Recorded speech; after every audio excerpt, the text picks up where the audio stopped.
The runner's row is an amazing exercise for you to be able to help work on any imbalance that you have in your hips and in your lats. And how we're going to do it is we're going to focus on getting a hinge at your hips and bending over. We're going to start from a runner's stance, which will have 1 foot forward, 1 foot back behind you. We're going to be on the tippy toes of that back leg, and we're going to try to be firmly planted down into the floor with this front leg. Now, if you have only the mobility to maintain yourself up here, then you'll have to do your rows from this position, focusing on that mobility, but we're gonna go over that in a little bit. What I would love is if we're able to hinge all the way down here and get this flat positioning with the body, we can then reach for that dumbbell. And from this position first, you're going to think about shrugging your shoulders back behind you, keeping that shoulder down, more importantly, towards that waistline. And then from here, I'm going to want you to pull and come all the way back towards that waistline with the hand. So what that's going to look like with the dumbbell is we're going to be here. I'm going to reach for it. We're going to bring it back, and then we're going to pull back towards that waistline, reach forward towards the toe in front of you, obviously without smashing it with the dumbbell, and then you're going to repeat. For balance, if you needed to hold on to something, you definitely can. But the goal with this, especially if you're a runner, someone who needs a little bit more strength and stability without having to fall over, or if you're someone who's not using walking sticks when you're doing any running or trekking events, what we want to focus on is being able to do this movement without holding on to anything.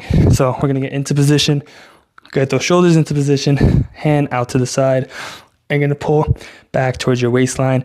And if we're doing this correctly, we're gonna feel our lower body engage as we also get our lats working. One common thing that I do see people doing is instead of holding on to something, they hold onto their leg.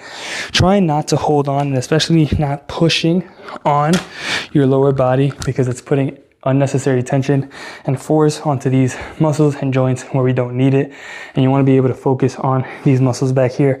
If you feel like this exercise is too difficult, and of course you're loading up heavy, focus on bringing that weight down. And if you're having difficulties with performing the movement in terms of balance, then you might just have to focus on that position a little bit more.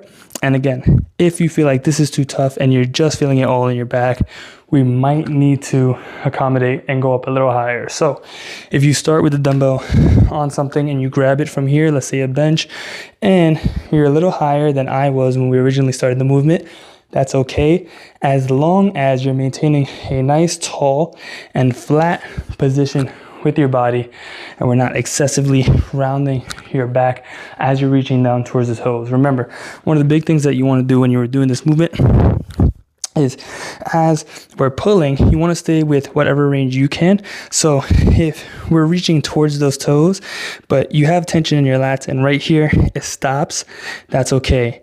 Focus on that pull, and little by little, you're going to start to build strength, get stronger, and build that mobility, especially if you're using an appropriate dumbbell for you. Now, if you can reach all the way down and this feels good, it feels like you're getting a really good stretch right here in your sides, perfect. We're going to maintain that positioning.